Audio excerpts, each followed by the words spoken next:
The media has portrayed venture capital as the sexy money-making machine. It births billionaires, it's got endless sources of cash, and it's irreverent towards risk.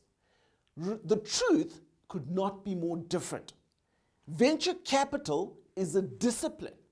There's a rigor, there's a method, there's a craftsmanship, there's a discipline underpinning its mechanics.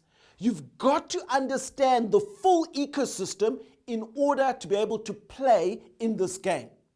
So in the mechanics of venture capital module, we're going to look in depth at the venture capital industry, the players in it, the processes, what you need to do in order to be successful in this space.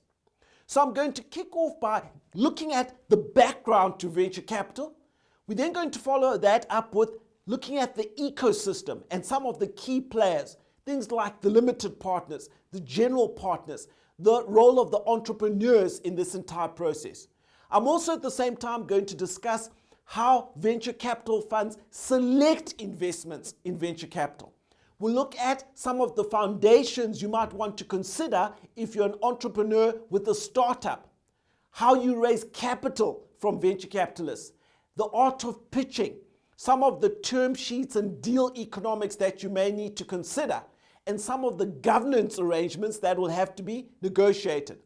We'll start landing the plane on this module by looking at successful exits in venture capital and then the African venture capital ecosystem as a whole. That's really what the module is going to cover and how we're going to unpack the different sections.